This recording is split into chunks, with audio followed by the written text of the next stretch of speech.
Nairobi.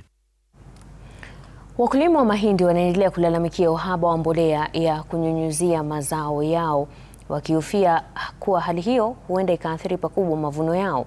Wakulima katika mji wa Kitale sasa wanaitaka serikali kuchukua hatua za haraka kuhakikisha mbolea inapatikana ndani ya muda wa wiki 2 zijazo.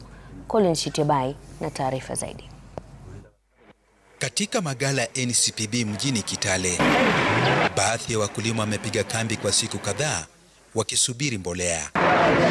Wakulima hao wanasema wamepoteza muda na fedha za usafiri kwa zaidi ya wiki 2 bila mafanikio, huku hofu ikizidi kuongezeka kadri mazao yao yanavyoendelea kukua mashambani.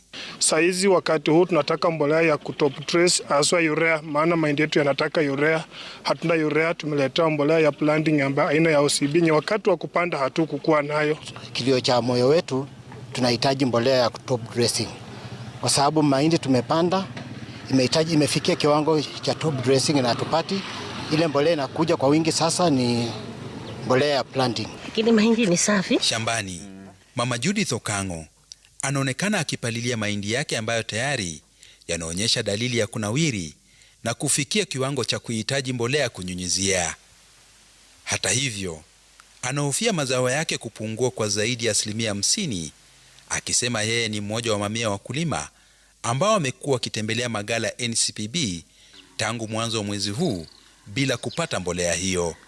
Hakika nimeenda cereal board karibu hata mara 10 kutafuta CN na urea, hakuna. Na mahindi ukiangalia ndio hii imefika kwa magoti. So mimi niko na wasiwasi. Mimi nilikuwa mkulima wa kwanza number 1 kupanda. Niko na wasiwasi ikikosa urea kwa wakati mahindi yangu inaweza haribika. Wakulima hao wanashangaa ni kwa nini kila msimu wanakumbwa na tatizo hilo hilo, wakiilaumu serikali kwa kukosa mpangilio madhubuti wa kuhakikisha upatikanaji wa mbolea kwa wakati na kwa urahisi. Tunaomba tu serikali tusaidie kwa wakati ambao unafaa mbolea top dressing, ili tusipoteshe mazao yetu kwa wingi. Hii mbolea inatakana tu ikue tu kama vile unaenda kwa duka ununue chumvi na ukuje nyumbani upike. Ikue tu throughout. Usikue na saa zingine iko, saa zingine hakuna. Kwa upande wao, maafisa wakuu wa NCPB katika eneo la North Rift wanasema kuwa mbolea hiyo tayari imewasili katika bandari ya Mombasa na wanatarajia kuisambaza kwa wakulima wiki hii.